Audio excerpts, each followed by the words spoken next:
Thank you very much for the kind introduction, Paul, and thanks to the editorial board of B2 for this opportunity to speak to an audience that I don't usually speak to about this topic.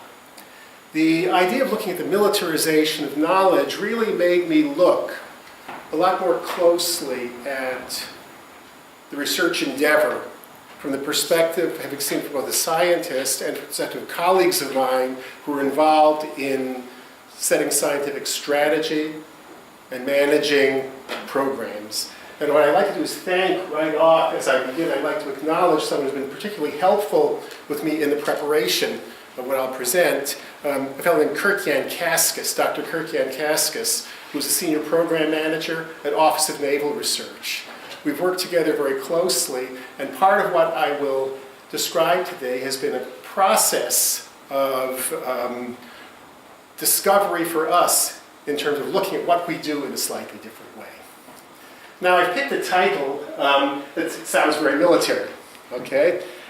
Because the military notion is that knowledge is being generated for certain long-term operational concerns.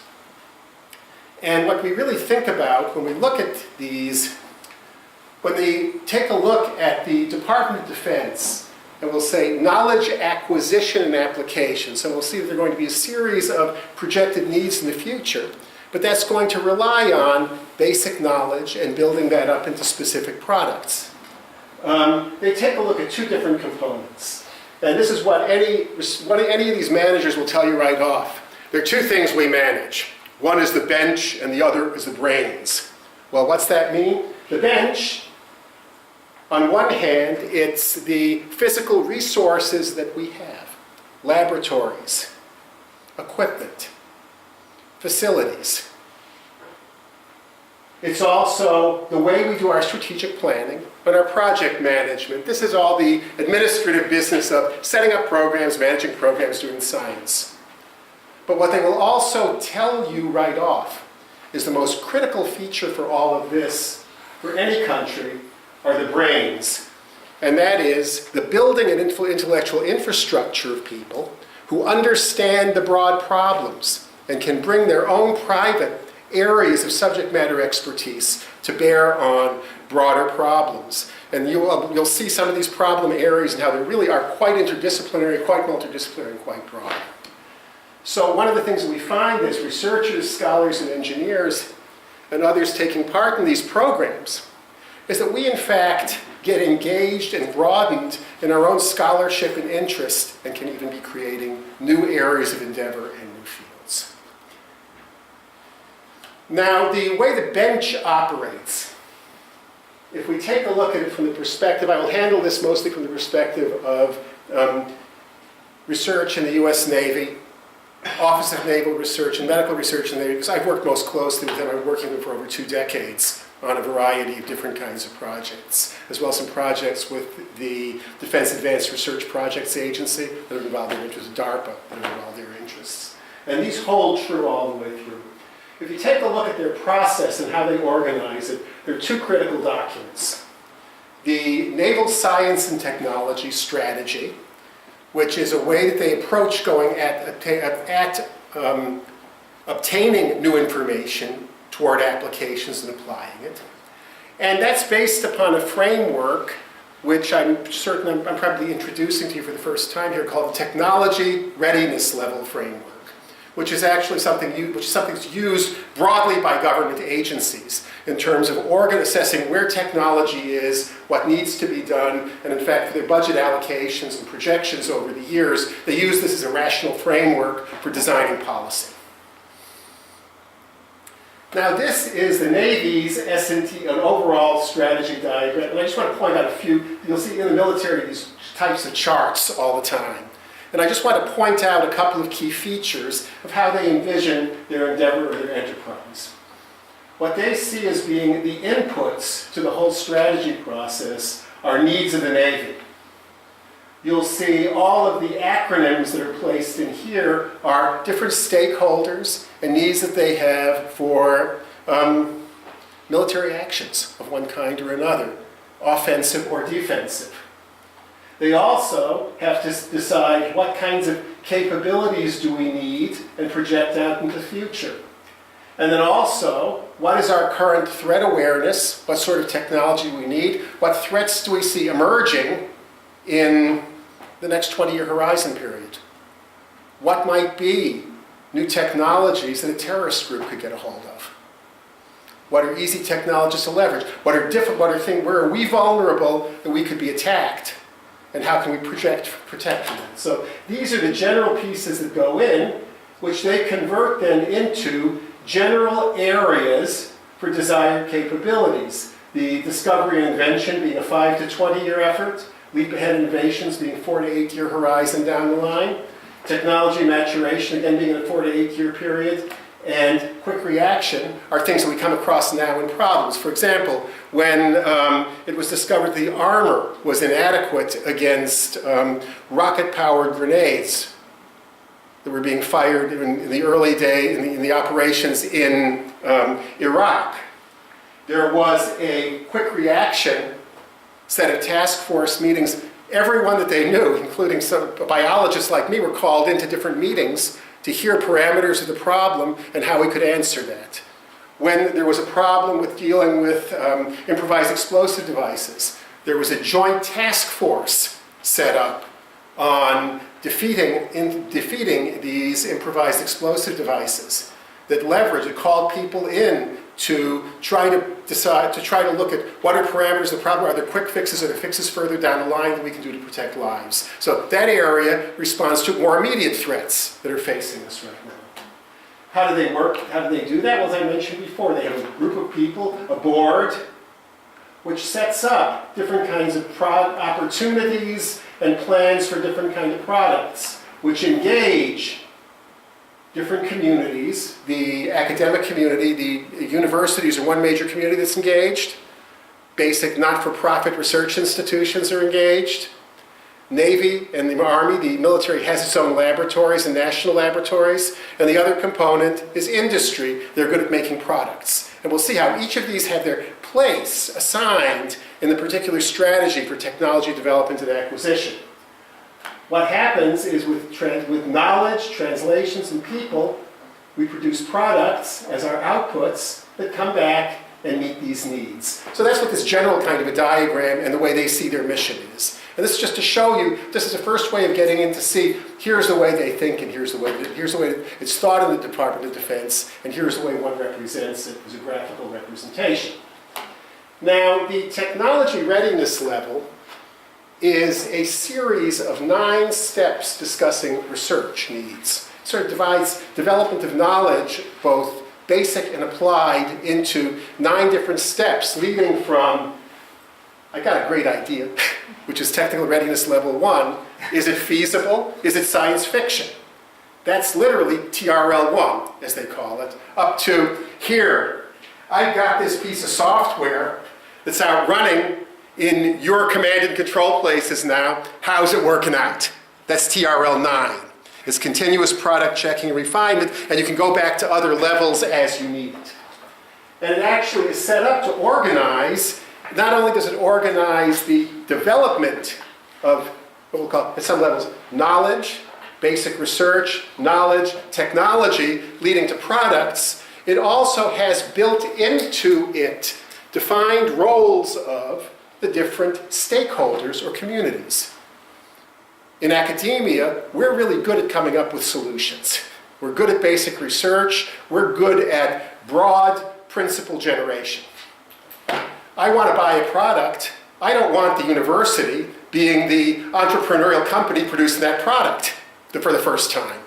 I want to work along, if I'm in the Navy, I want to buy that from somebody who knows how to build the thing, manufacture it in scale, test it, and service it.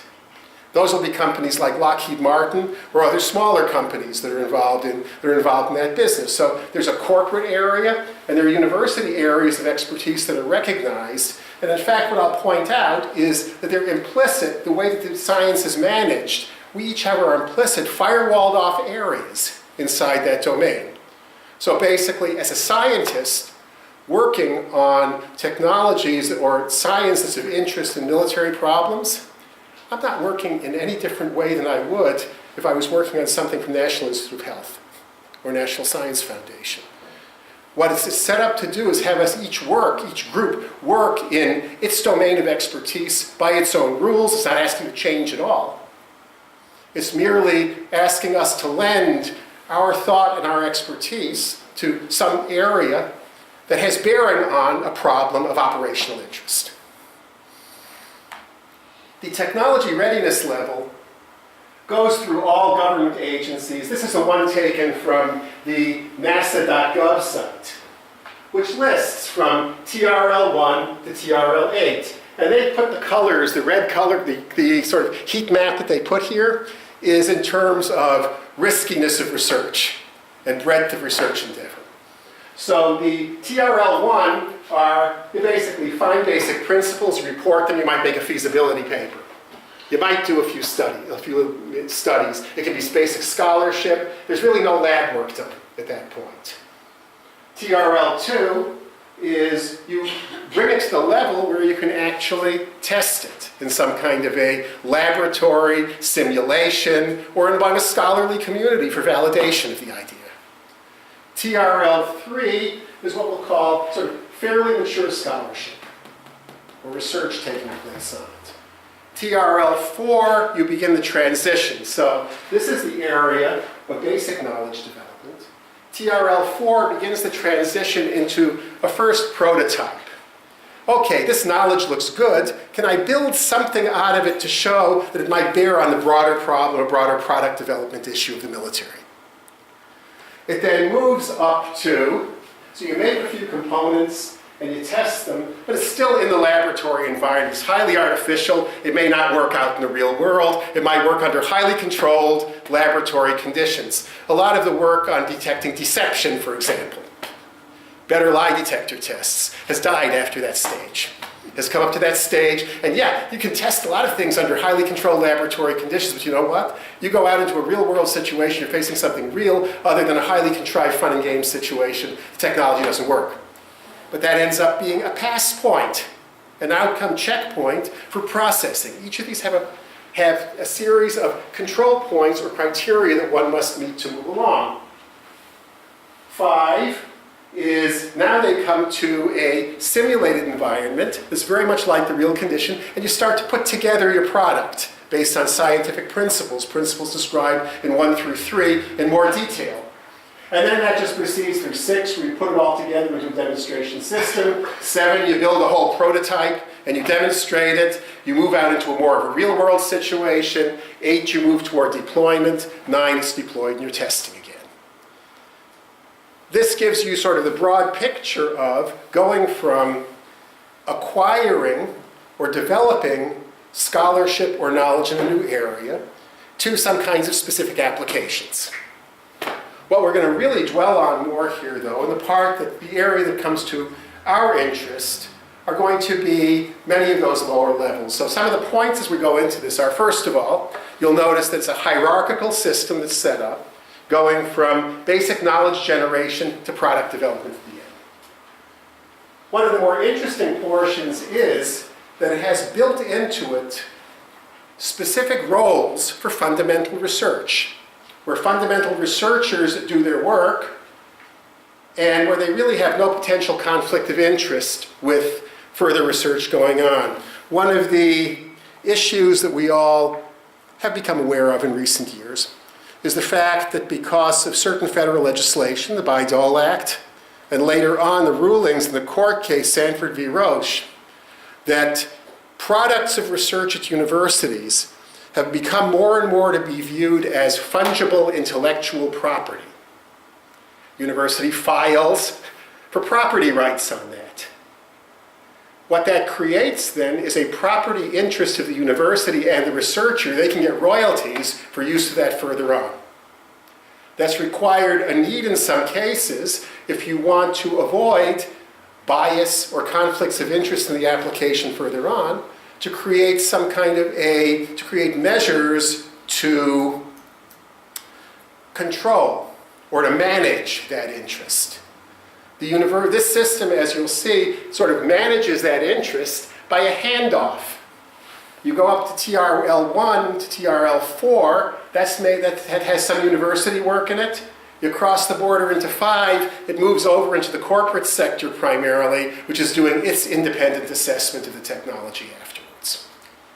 This is a feature that has worked very much to the advantage of the system over the years. And by the way, it was not that way by design. It happened that way by accident. This system is also used, if you take a look, it's not just military. It's used by Department of Energy, it's used by NASA, and yes, it's used by Department of Health and Human Services going forward for developing different kinds of vaccines or other kinds of many different public health measures too. Now, as I mentioned before, we can think about it so there are 3 general stages to this. The technology readiness levels 1 through 4. If I'm working on a project on one of those, it's fundamental research. I'm free to publish it. I make reports on the portions that are relevant contractually to the funding authority, just like I would to anyone else, but it's business as usual. It doesn't affect the university's role or endeavor. In fact, it simply leverages our normal role and our normal endeavor, and the normal endeavors that we're involved in. 5 through 8 go from science-based prototypes to technologies and development. That's done by the companies, and that's their development of specific products coming out of it. And 9 is going to be the performance monitoring. And that's shown in, here's a diagram that just shows that to you, taken from one of the documents looking at the defense and other federal agents that use it. So we really have the research lab, which we'll call knowledge generation portion, and we have the application portions that come out through it. And they're in different populations. For our purposes, again, what we'll do is let's restrict our view now just to the portion that we as academics would engage in, which is their technology level, readiness level 1 through steps in 4 and beginning in 4.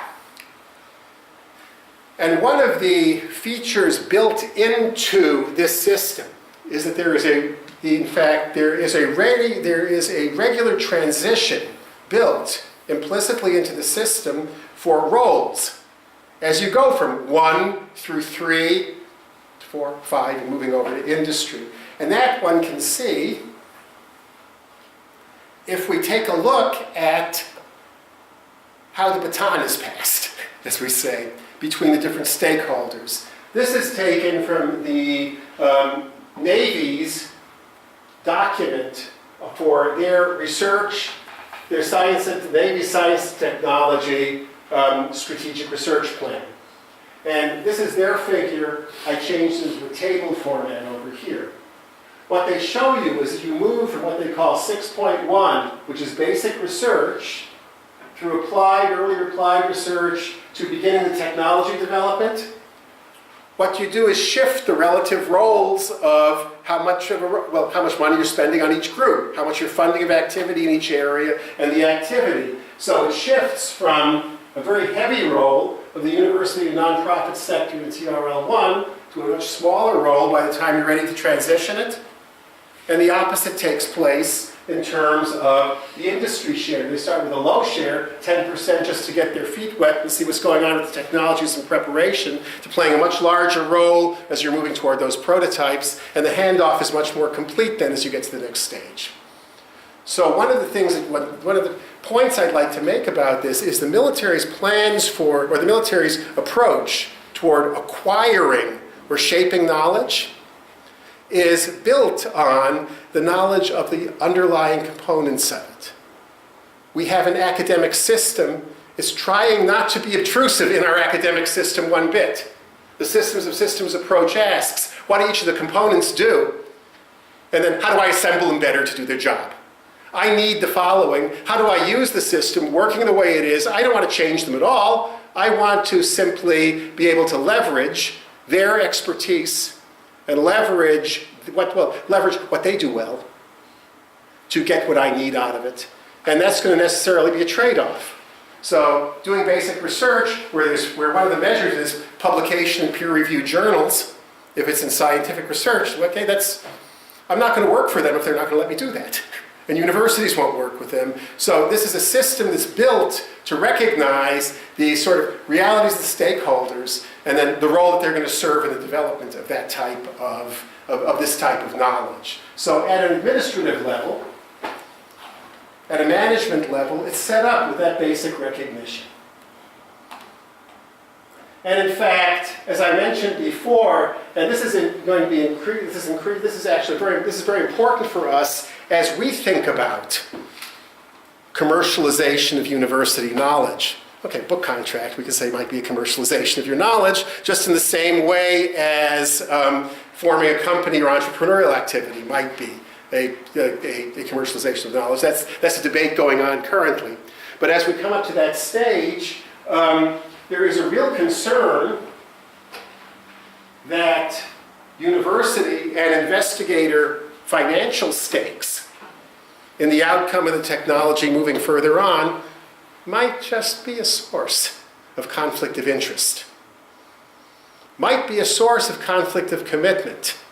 If I'm going to make money from commercializing that, am I going to continue doing what you want me to do, what we want me to do as a university? And that is continue to be creative and continue to create new knowledge? Or am I going to devote my efforts and become that commercializer? The military system draws that boundary at the TRL3, at the TRL4, 5 boundary area, where we don't really need the researchers moving on there. We want to go with proven performers for product development. Any questions to this point?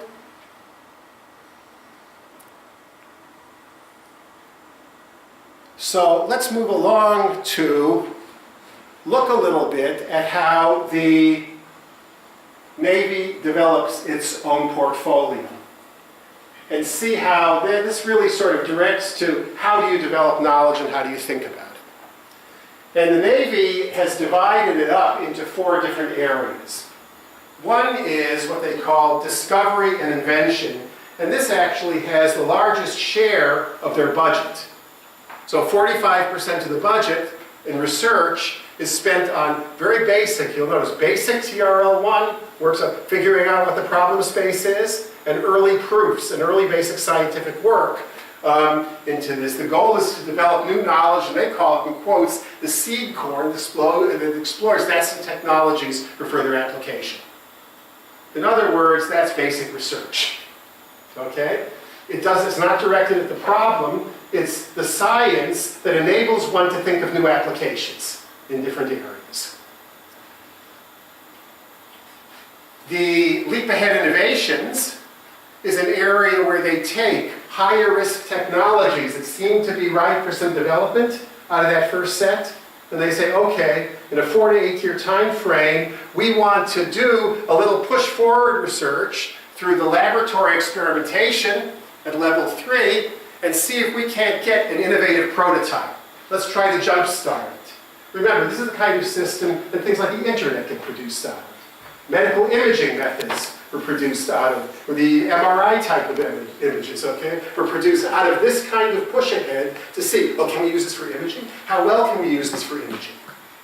And first proofs of concept come out of those kind of leap ahead programs. I'm sorry, very hard to follow, I guess. Would it be easier if I stood at the podium?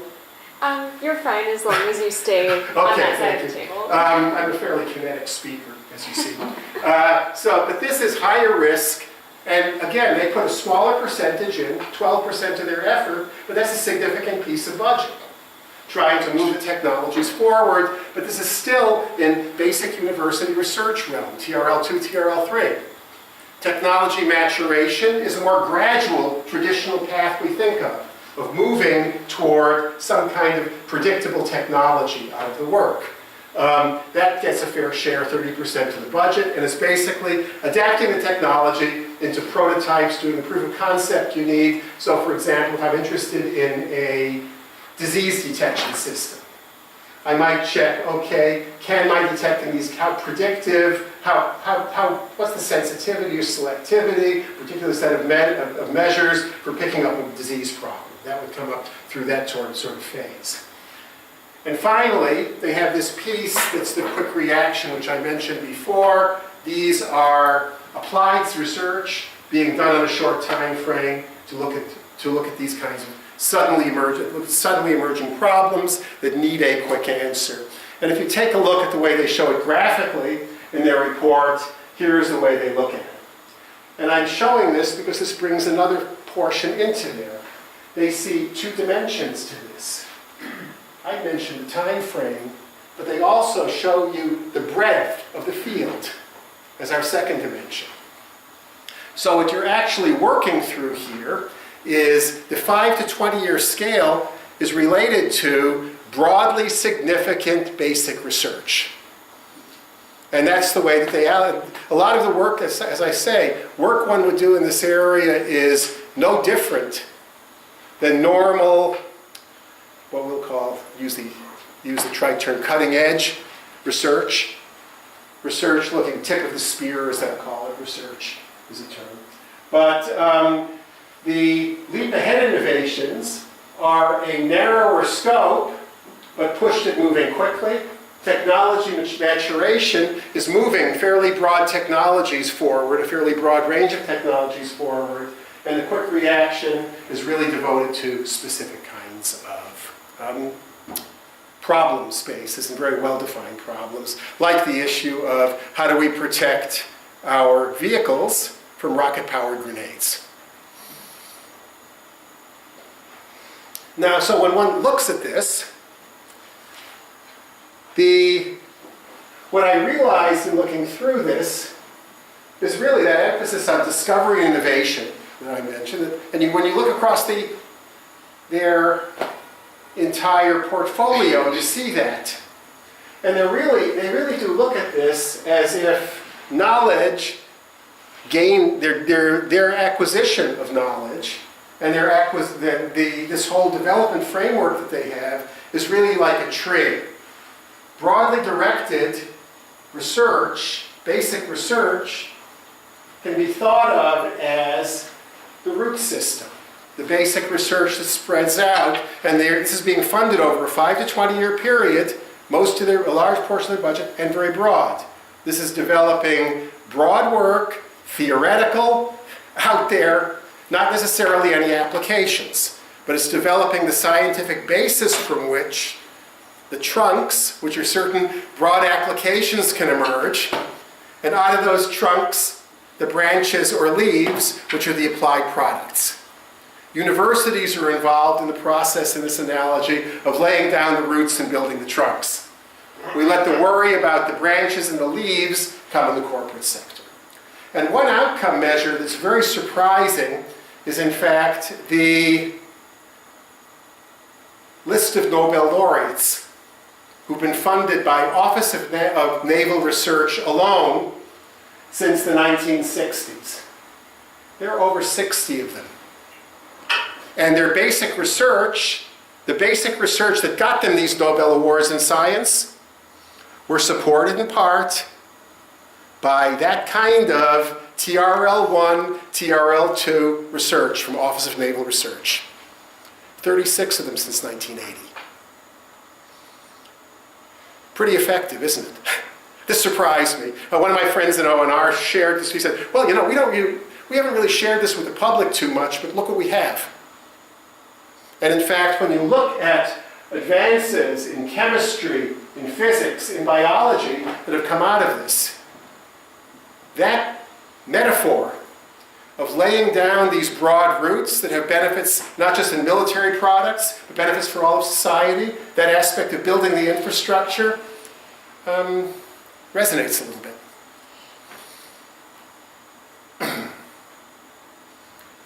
So if we take a look at, and notice how they put this, supporting the best minds of the world since 1946. They put it up that way, okay? That's the brains, and that's the building of that. And in fact, we'll take a look at some of these areas, and you'll see how the way that we'll take a look and see how the way they organize the research programs now really does encourage broadening your thinking in different ways as one works in their research programs. One of the key pieces that comes in here too, and when we think as researchers and think of management of intellectual progress in one way or another is their progress are sort of knowledge acquisition milestones or landmarks that you reach in the project. Certain kinds of demonstrations, certain kinds of determinations that are made, certain kind of information gained. So they allow you to progress on different portions or different implications of it on different time scales. There are things that you say, oh, you know what? Looks like there's an opportunity here. Let's move off in this direction, but let's keep the work going because there are new possibilities that come out of it. The system is flexibly designed just so one can do that. And in fact, so they can put together their research portfolios. We'll take a look at a few of these right now, are set up in highly interdisciplinary focus areas with a lot of goals that they can come up with over time for completion. What are their focus areas? Here's an example of the current Navy science and technology strategy areas.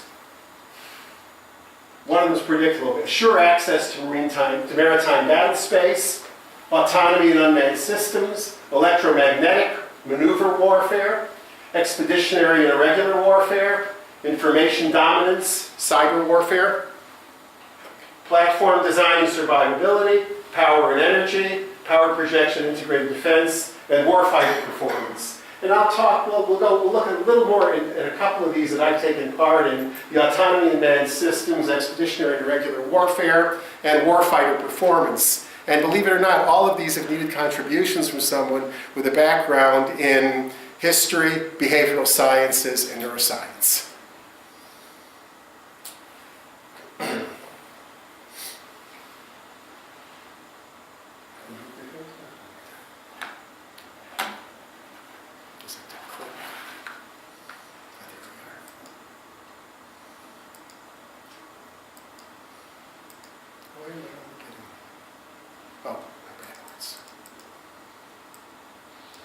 So here, if we take a look at the autonomy and unmanned systems focus area, this is a page describing their program, and it has several components. So they set it up into objective areas. Human unmanned systems collaboration, scalable and robust distributed collaboration, perception and intelligent decision-making, novel platforms and integration, and intelligence enablers and architectures. So this area spans behavioral sciences, computer sciences, informed by knowledge from the humanities. And if we look at just one of the objective areas from this, we can appreciate how intellectually rich this can be. If we take a look at the human unmanned systems collaboration, they say several of the areas, their bullet points are developing natural modes of communication between humans and machines. Pretty rich area for exploration. And this is the way they state their objective. They then design their programs under that area. So this is their 5 to 20 year projection area that they want to develop. Next question, understanding intent and recognizing deception. What is intent? What is deception? How are they formed biologically? How are they expressed rhetorically? How do we recognize them? Are there certain cognitive styles or structures that we can pick up? All these things are discussed looking into this particular area. Develop approaches for dynamically altering areas of autonomy distributed across participants in a human-machine system. This is an area that is part of a DARPA project on looking at what they called augmented cognition that a lot of us took part in about a decade ago. And the question here is, many of the systems that we work in, we can think of as being hybrids of humans and machines. Think about an air traffic control system. You're getting certain information from the machines. We can set it up now as we put more artificial intelligence or capability into the machines. They are actually structuring the decision space that we have. It's a little frightening. What sort of information, what sort of decisions are being made by the machines, and we're only informed, we can veto them afterwards. Look at some of the automatic operations in our cars now. It's getting to that point. They've had a long and abiding interest in this, and everything from the levels of how do we implement this and what are the implications for how it, for human performance, down to a volume that a number of us participated in almost a decade ago, dealing with the legal, social, and ethical issues that are involved and that are raised. Issues of liability. Did the machine make me do it? Did the machine restrict my capability to make a decision when something untoward happened? This is all coming out. This is all coming out of basic military-supported research in this domain, because part of what they are trying to do is push our envelope in terms of thinking about what our technological capabilities are, but also how do we use those capabilities. And one of the reasons that many of us are involved, and yes, passionately involved in these areas of technology development, is precisely because of the danger that a lot of us feel in these areas, that are inherent in these areas. They're being developed, they're going to be developed. And it becomes incumbent then on those of us who are practitioners in this area to understand the issues and to be able to help shape the proper use of the technologies. In expeditionary and irregular warfare, I put this up because in here when we deal with the area of irregular warfare operations, so I think battle space awareness, irregular warfare operations, expeditionary and distributed operations, who makes decisions at what level, what has to be central, what's better done right at the site. These are areas in human factors, these are areas that cut over into industrial engineering, industrial psychology. Irregular threat countermeasures are how we face a variety of, how we face suicide bombers. How do you deal with these kinds of issues? But one of the examples that requires considerable contribution from the humanities and social sciences is in the area of irregular warfare operations, and take a look at that first one. Social, cultural, and behavioral domain understanding, modeling, and analysis. That's one place where there is a crying need for scholarship from the humanities and from the social sciences. You don't get very good data just from sensors on this, of reviewing the human as a machine.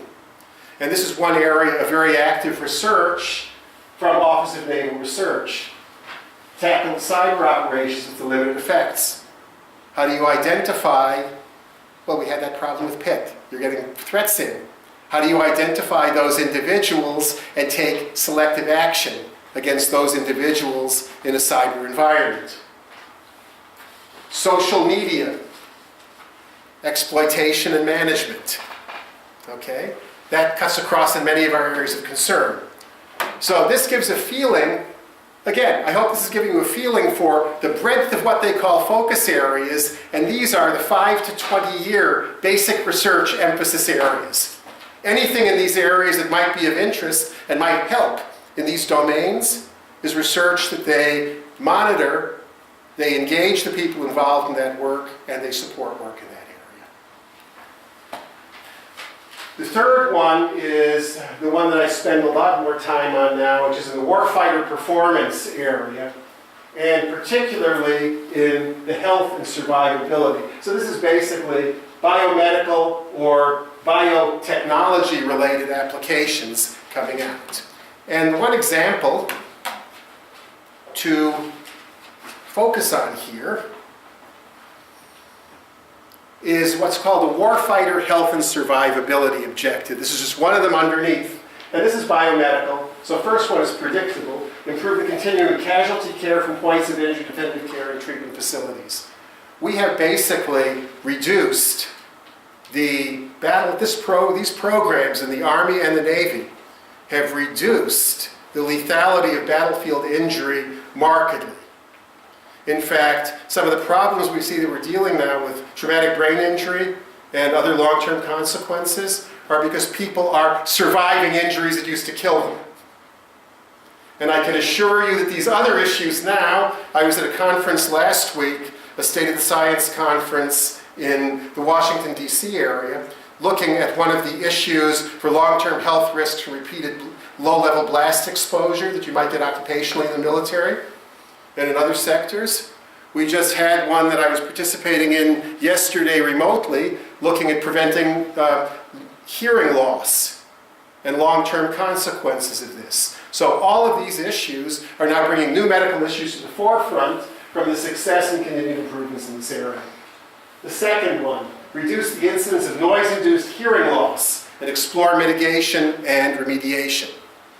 This is a major problem in veterans. It's been recognized for more than a decade at the level of the Navy that one needs to look broadly at it, and I'll show you some of the program, how the program cuts across many disciplines in a moment, looking at that.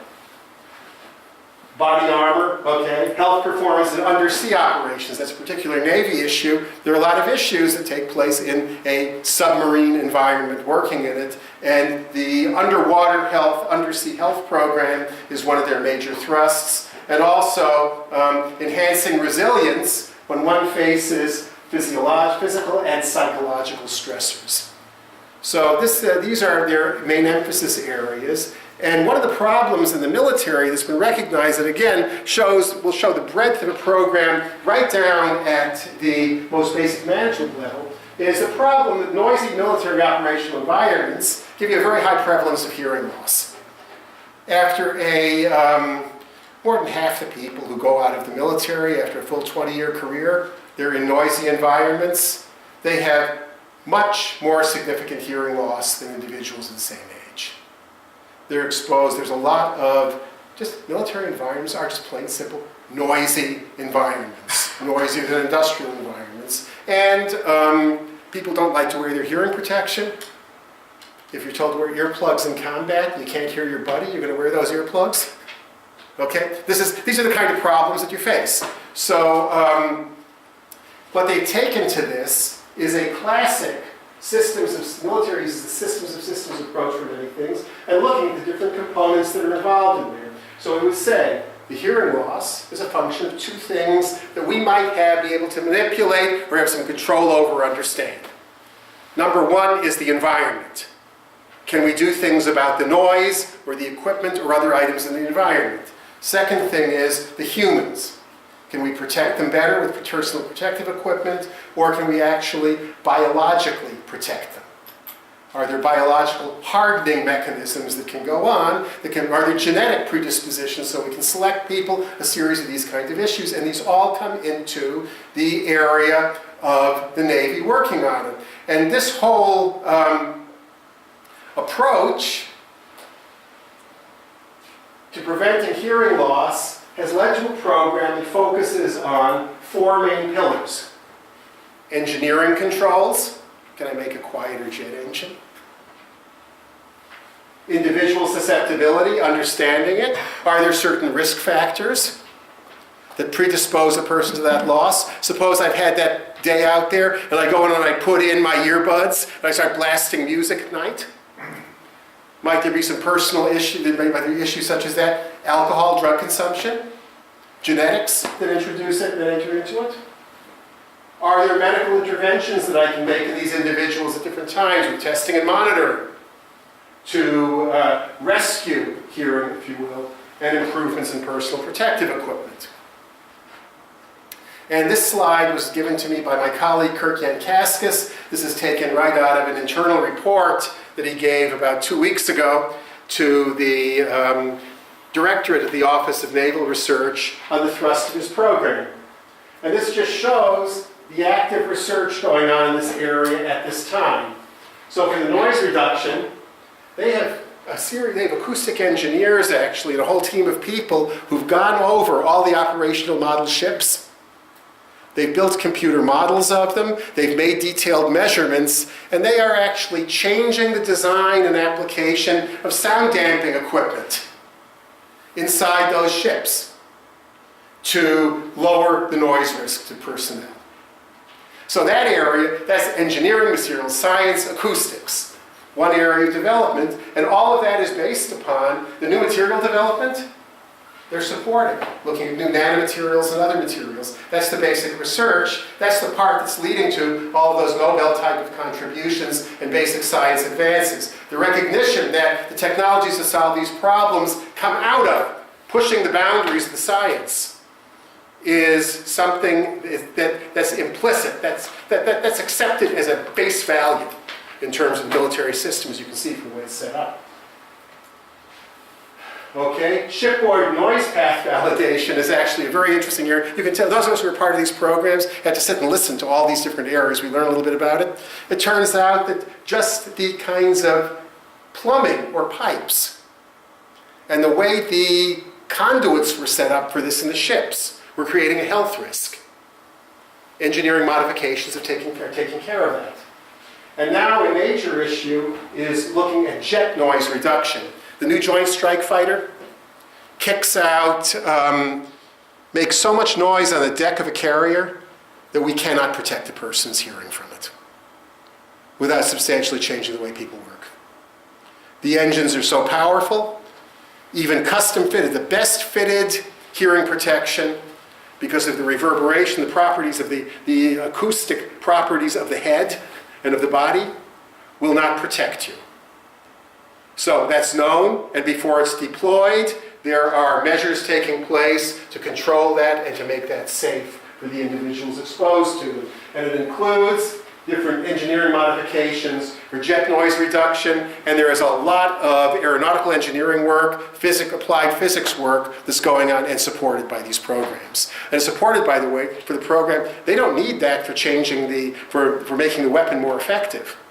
They need that for protecting our forces. And that's the warfighter protection component of it is driving this whole area of research, which, by the way, as these more powerful engines get moved over into civilian aircraft and applications, it will enable us to build better jet engines, more efficient jet engines, less noisy jet engines for everyone's benefit, and that's recognized. And the basic research they're paying for, this shows you basic modeling research on jet engine design that's being supported with the goal of hopefully reducing the noise to prevent the health threat. There are new methods for assessing hearing and standard cell biology type, the biomedical work, the kinds of things that people like me do in the laboratory, which are being supported. And it's very basic biological research, either in vitro or in vivo, looking at how cells are injured, how they die, how interventions might work.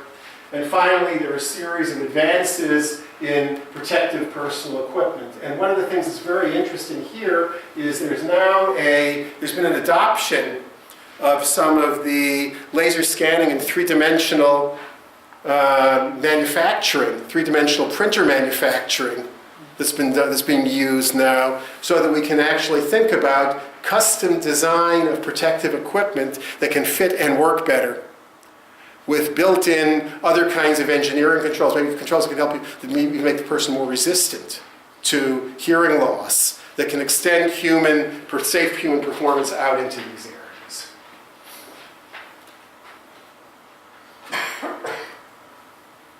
And the process, I can tell you that having gone through and helped Dr. Yankastis with review of this program a couple of times as one of his consultants on this, that helps with this building brains of everybody in the field.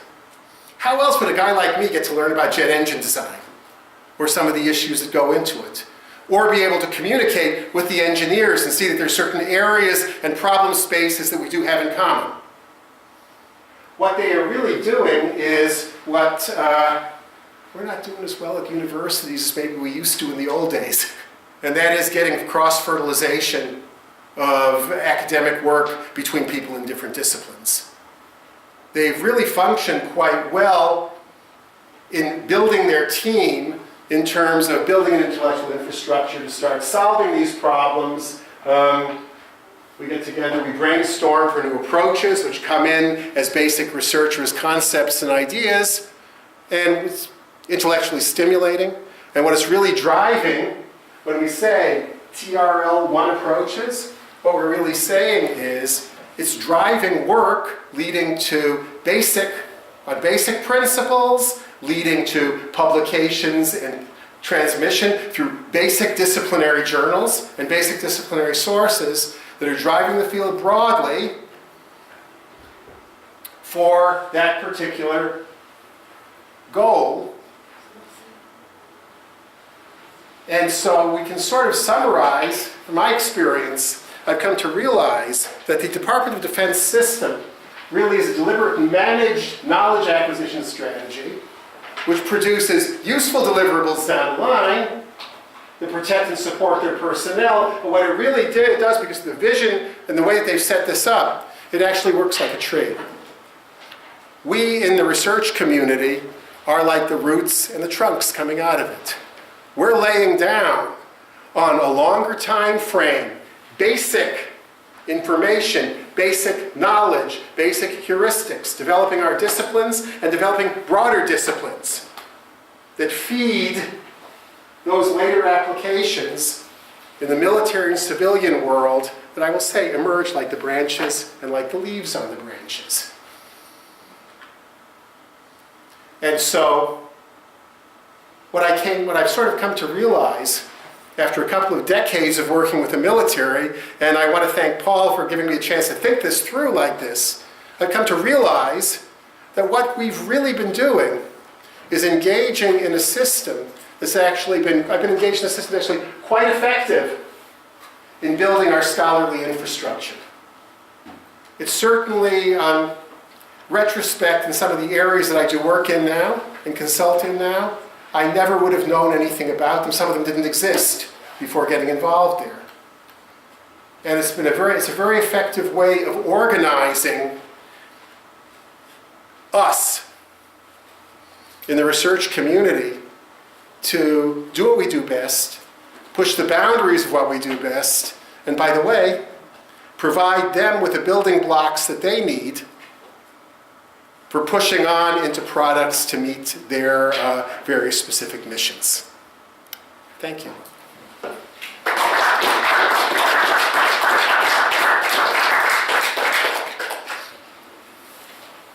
pleased to say we have some time for questions. I wanted to leave time for questions. So, Yes. Nancy. So I have two short questions that come out of shameless curiosity. Maybe they're non-starters. There is, of course, a minor, a gray line between protecting people from damage and inducing or inflicting damage when one is working, presumably, in the military. And I'm wondering if you have had any contact with those people that work with weaponization of sound, infrasound, for example, or Carlin Street vortex as a way of disorientation or making a given environment unbearable so as to, for crowd control or whatever. So that's my first shamelessly curious question. My second is that all of the models that you have up here move us chronologically in a straight line forward. You know, we go from this stage to this stage to this stage. I'm wondering if your work also includes the reversal of that chronology, retrospective glances backwards, such as the kind of work done by Seagar, the special investigator for either Afghan reconstruction or Iraq reconstruction, such as done also Department of Defense in the armies, if I'm correct. Okay, I'll take the first question. Okay, the Navy has an active, it's called Directed Energy Program, Effects on Biology. And part of it is that, in fact, potential opponents of ours have to have these weapons and have used them.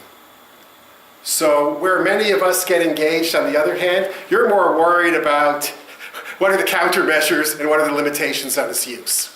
Yeah, the Soviets have done infrasound for quite some time. Of course they have. And there are other kinds of energy, and there are a variety of potential directed energy exposures that are easily feasible. And the work is, a lot of it is directed toward how do we protect our folks from it. It's being used. It's very easy to design a weapon. It's harder to figure out how do you protect your people from that from Pandora's box once it's opened. And that is, as you can tell, that's a main concern. That's a major concern. Okay? In the second area, it does not always proceed linearly. And that's actually, for funding purposes, or as it comes to be supported, you got to put it in one of those boxes, 6.1, 6.2, 6.3, into those boxes for it. What will often happen is we'll discover something, it'll sit aside, and then going out into the field, for example, you might discover, here's a hypothetical, okay? Suppose we did a study on an aircraft carrier, and we found that the personnel working on the flight deck had less hearing loss than we would expect from their exposures. What would you do from that? Well, what you're going to do is go back and ask, okay, let me get all the information I can about that working environment, and let me see if something they're exposed to is actually protecting them also. Are there some biological processes going on that I didn't know about before? That would be the question we'd be asked. And that comes up in a number of working environments where there are things that contradict what we would expect or expect from other standards extrapolated from other areas. And yes, there's a fallacy out there, actually, thanks for giving me the chance to actually correct the sort of fallacy about science that's even propagated in some of the NIH misreadings of some of NIH's communications. The idea is that we move from findings in the dish in biology to findings in a mouse or a rat. Then we go up to do some other larger animal. And then, okay, we're done with the bench. Time to go out to the clinic. That's not the way that works. Translational research, as we call it, and the Navy programs are all translation, the military programs are translational, recognize that we are using the reduced scientific systems to understand what we see in the real world. And so you're probing the real world situation to see what there is, what's going on in the laboratory that you have from findings that you know already can illuminate it, or what might I do to illuminate it. Yesterday when we spoke to this meeting, a colleague and I were speaking about some of the special considerations you have to have if you're going to do a study in the field in theater. As a background for that, I was a participant in the only double-blind, placebo-controlled drug study against mild traumatic blast injury, brain injury from blast, in Iraq. And we had to do some compromises in terms of working with the populations in the field. And there are issues that you need to, it was actually the first time people had really looked with some of these measures that early and that acutely to measure it. And we got some lessons from it. We made some predictions from animal research as to why that trial should work. And we learned that it worked better than we even thought. And we've gone back now to take a look to see why did it work better than we thought it would based on our other animal experiments. And the work is feeding back and forth that way. So the pieces of data that we get, either clinically or in the battles field, in the working environment, are the motivators that come back to try to understand from a basic scientific viewpoint what's happening and what are the underlying mechanisms. Somebody else with their hand up. Yes. There was a really interesting moment in your really interesting presentation when you talked about ethical qualms. And a reason for scholars to get involved is, among other things, to bring their kind of ethical sensibility to bear. I may have missed it, but I didn't see any kind of boxes where the idea of ethical scrutiny might be somehow built into this process. Structured, generated, guaranteed. And I just wondered whether I was missing it, or in fact, it's not something to be expected from an organization of knowledge like this. Okay. That's a piece that's sort of implicitly under the hood in what I was talking about, because any experiment that we do, okay, remember, the research, the basic research is being done in universities and in other research institutions. We are regulated ethically. There are ethical boards. Anything that we do in an animal experiment is reviewed by an animal use and utilization committee. We can't do that at the university, at any of these settings, unless we have that review. The same thing for anything involving humans has to go through an institutional ethical review board. So, in fact, that has been that's been delegated or actually pushed down, distributed down to a lower level inside. Now, I didn't put that up there, but the part of the DARPA program that was looking into certain ways that we can build systems that can sort of read some of our intent or select information for us. They had, as one of the aspects near the close of the program, they sponsored a special scholarly volume that was done handling issues that we saw on a 15 to 25-year horizon as emerging from it. What are the implications? And that was made specifically so that we, since we were familiar with the applications of technology at that point, and we were concerned about these things, to put those concerns down and formalize them. So it's part of it, but it wasn't listed in those documents. Yes? This is kind of following up on Bruce's question because mine is related, but as you were showing us the different kinds of worlds, the simulated world and the real world, and then spoke about the benefits to civilians of military technologies like the internet and medical imaging, I thought about war itself, war theaters themselves as giant laboratories also. So I don't know what you think about this metaphor. It may just be a metaphor that occurred to me, with my literary mind. But as you spoke also about the importance of being involved in this kind of work, given your expertise, and being able to guide it and shape it in directions that are desirable as opposed to undesirable. So this concerns the ethics of the practices you're describing. What kinds of ethical quandaries do come up, and how do you know that you are able to steer things in the right direction? Because as you say, things will happen anyway, right? Things will be developed anyway. And the second question, if I may, is how much do you think these technologies which are ostensibly developed to participate in already existing conflicts or in anticipated real-world conflicts, how much do you think they drive the development of new conflicts? Okay. Well, for your first question, I sometimes wonder if this answer sounds like a cop-out too. Okay, but you can be. Many of the technologies that we're talking about and we're working on are already out there. We have people from all over the world in our universities and their universities learning this, and it's just a little step away to it being used. A lot of what we think about it, the main one of the, I don't know if it's, again, an ethical cop-out or an offset, but you know what? If it might be used against us, and by understanding how to prevent deleterious effects, saves lives, saves even one life. That's part of my rationale for how I can work in that. One area, a colleague and I participated in a project where we were asked to write a scholarly position paper describing certain what we could see as some of the most troubling scenarios for weaponization of current neuroscientific knowledge.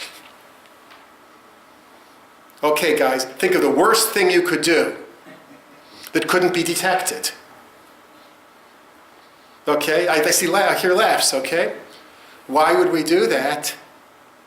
You're red teaming. There are other people thinking about that right now.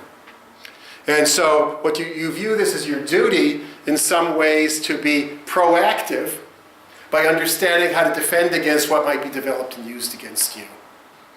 And also understanding, we may not actually want to use that tech. We want to put curbs on actually using that technology. Yeah, it might be used against us, but it's something we should have serious ethical qualms about developing to a certain weapon, to a degree of weaponization. Your second question was? Just whether this kind of research and this entire mechanism, whether you think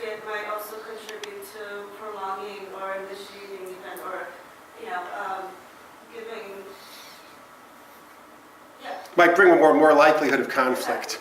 Yeah, I don't think, okay, no one that I've met wants to see our people put to risk, those who serve, put to risk frivolously in any kind of way. The way it's often presented is, should the unfortunate circumstance come where we have to use force, you don't want the conflict to be fair. You want us to be on the high ground. You want us to be able to operate in realms our foes cannot. You want us to operate in such a way that they're going to stand back and not pick fights. That's been doctrine.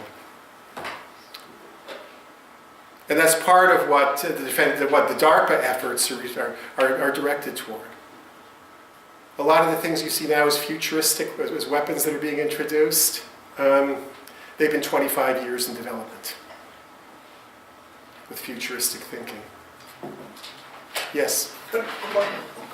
Oh, no. Julian's been waiting for some Okay, time, please. and then we'll come Just to back to build stuff. on what you said, can you reflect a little bit, is there a tension between bureaucracy and innovation? I mean, there's a way that all large bureaucracies can get caught in patterns of thinking, limited horizons, and back to the idea of distinguishing between a corn seed and science fiction.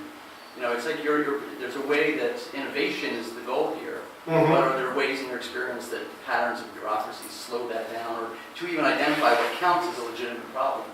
That's really very interesting. That's a great question. And part of what it keys off, what made me realize right now is, where's the innovation? TRL 1 through 3. Who's doing that work? It's in the public domain. It's a lot of us. So the innovation drive is set here. Where is the bureaucratic choke on it? It's the development into products with a company and how you're going to set that out. So what gets developed after it later. So a lot of what I think it encourages innovation by exposing many of us to, forcing us to think a little bit more broadly about what kind of basic principles in science or in scholarship might there be that help drive forward a broader field and are broadly useful. We meet people who have slightly different areas of expertise but very similar interests. And it really engages us that way. So I think that's the way it avoids, well, the bureaucratic choke is in a different place. It's the products going to the command. It's not down at the level of the basic research. And the basic research being effectively farmed out to us or subcontracted to all of us serves us all well. Yeah, I'd just like to ask you to say a bit more about your conception of who we are. You use we a lot. And as you can probably tell from my accent, I might start to think, I'm not sure whether I belong to this first person plural in the same way. And as you know better than I do, a traditional image of science is that it is an international activity, that it doesn't in fact recognise or depend on national boundaries. And so I wonder if, with this pattern of funding, what you get is, in some sense, national version of certain things, precisely because you may not want to share them with those you identify as they. You know, I mean, that's a good boast they have about supporting the best brains of the century, but actually, supporting them to help them blow out the brains of a lot of other people. Right. So I'd just like to hear your sense of where we, as scientists, have one set of commitments, where maybe as patriots or whatever, are not. Okay, well, the we as scientists actually involves, in these projects, your broad involvement of the United States and allies. So, when, for example, in the DARPA project we took part in, it had the British company Kinetic, and a number of British researchers were heavily involved.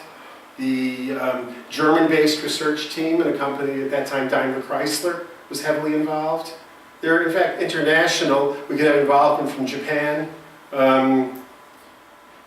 There are restrictions at certain, for the basic research level, there really aren't any restrictions. When you get up into the product development, when there might be some proprietary, when you're being consulted on that, yes, I mean, there are. And when we had things with non-foreign nationals, we had to go off into special facilities for that, if there was anything that was moving, when things move into the classified area. But the basic research area that I'm talking about now with this development, the we I'm speaking about are, I guess, scientists that are considered outside the non-friendly group category. How else can I say it? Okay, that is an honest answer. But it includes science, it includes very broadly anyone who is in an academic institution in one of those countries can be supported. But you're not suggesting though that the money's being given down for this foundational work, as you call it, is truly as generously bestowed as your model implies. I mean, it's not any old science that's being funded here. There's already been a choice made about the sort of science that's going to be likely to prove useful. And that isn't a bottom-up procedure, that is a top-down procedure, isn't it? I mean, a lot of practicing basic scientists now are, as you surely know, grumbling furiously that their particular kind of science isn't in anybody's funding science. And so the idea of this being a kind of genuine seedbed for all sorts of new ideas seems to me a bit romantic. Okay, it's the fact is that if you take a look at the breadth of the interest areas like you see here, and you look down at the funding, what they're funding and what they're looking at the projects, it's far broader than if you would take a look at, let's say, an institution like National Science Foundation would be fairly broad, but National Institute of Health is much more restricted. And a large, that raises a very interesting question of who's making the decision. In the NIH system, which is what, again, I review a lot for them, and it's effectively a tyranny of the community. What's trendy, okay? And the other work doesn't get supported. At this level, at least, why I say that it may not be overly romanticized, but it's different, is that they're focusing on a 5 to 20 year basic science need area. So you can fund basic research in physics, you can fund in laser optics, and work like that may have many different applications, including, by the way, giving us better endoscopes. And that can be supported as the basic science component of military research, where if I would go into NIH with that, they'd go, what are you doing? What's the application? What's your hypothesis?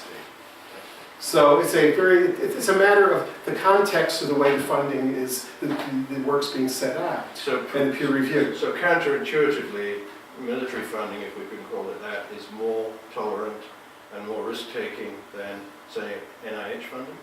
That's interesting. Yes, it is. And in fact, what they'll do is, in these areas, they will bring in, there's a special review process that comes in very often for this. So they get a proposal in, they'll send it out if it's impacting on 4 or 5 different areas, much like you might do from a journal board where you're sending out to experts in those areas. They will solicit all of that, but there is much more of a decision-making authority exerted by the project managers and the others who are looking at managing their portfolio broadly. What they're looking at is, will I be filling that need on that 20-year scale, and how do I have it balanced, and what am I going to need in that area? So they worry very much about that programmatic balance. And they're much more in control of that than you are in other agencies. So it's a different model. And paradoxically, yes, paradoxically it ends up being much more supportive of the basic fundamental research for that reason, and the exploratory research for that, and risk-taking for that reason. Okay, let's take one more question. Is that okay? And then Sure. Ask your question, and then we will thank Carey. I mean, the extremely interesting comparison you just offered between different funding models, structures within the federal government leads to the question that in general political discourse, a contrast is regularly drawn between government and enterprise. Mm-hmm.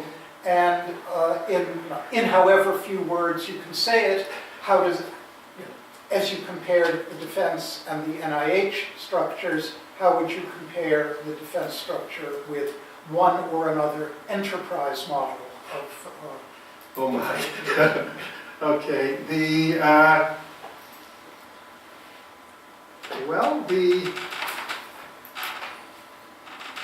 I guess if you take a look at what the overall goal of defense is, one of the things you see when you go, there's a big military medical meeting that occurs every year, Fort Lauderdale in the middle of August, miserable time. People only go there, okay? You only go there if you're committed. And the first, Cheap hotel. yeah, it's cheap, the hotel's cheap, but it's, okay, it's not the most pleasant place to be.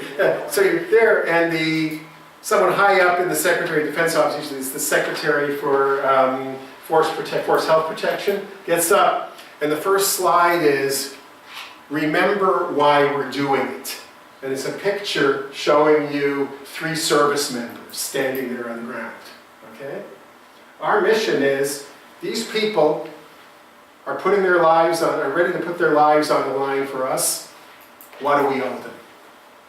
Okay? We have to give them what they need to come through safely, come through the best they can, okay? That's the military's, in the end when you come down to it, in the enterprise, in the military enterprise model, what are we working for? We have in mind those people. And they're people you talk to and you know. Other enterprises have a different kind of there's a different kind of a motivation, different kind of model that's set up for that.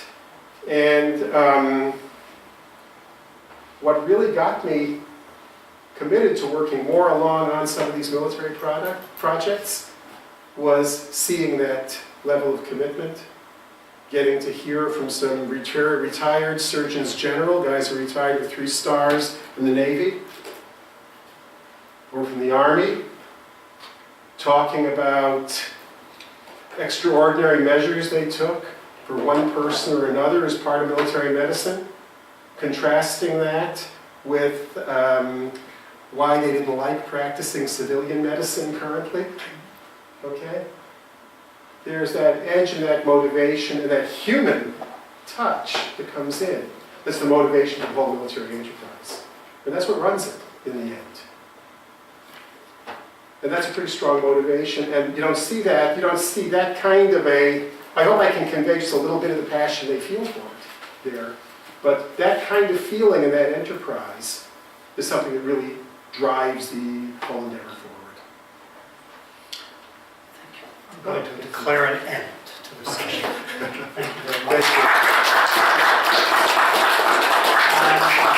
I'm going to say, can we have just a 10-minute break? Please not go too far away. And in 10 minutes we will come back, and David Simpson, who's sitting here in the front, will change places with Carey. So just 10 minutes, please. Thank you.